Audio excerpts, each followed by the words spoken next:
Maging kasing laki, hindi sinabi, maging kasing liit. Ang pananalig dapat natin taglayin yung umuunlad tayo. Hindi maliit. Ano yung maliit? Yung kay Pedro ang pananalig, pananampalataya. Ano yung kay Pedro ang pananalig, pananampalataya? Nung makita niya ang Panginoon na nilalakad sa ibabaw ng tubig, sabi nila, multo! Sabi ng Panginoon, hindi ako multo.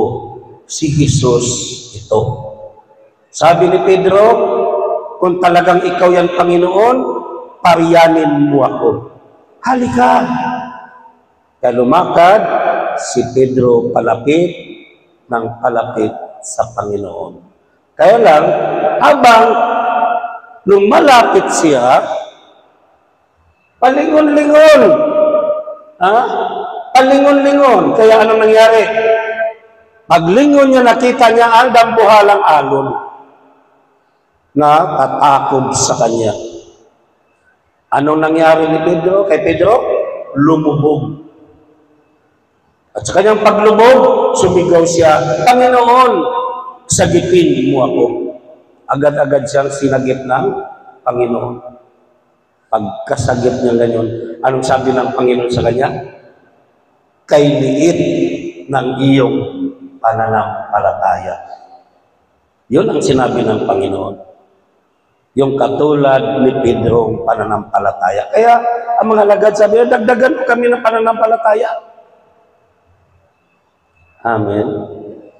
So ito ang palatandaan ng isang tapat na alipin o lingkod ng Panginoon. Yung pananampalataya o pananalig na lumalago. Amen.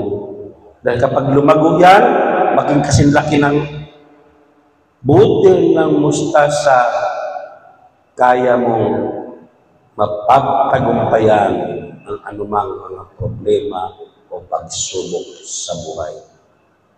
Amen. Nanatili ka sa Panginoon. Sabi nga sa awitin na ginawa ko, parang di mo na kaya ang iyong mga problema. Ibig mo nang sumuko at ayaw ka na. Di ba? Parang di mo na kaya ang bigat ng iyong nadarama, kaya't sa puso mo't isipan ay ang sumuko na.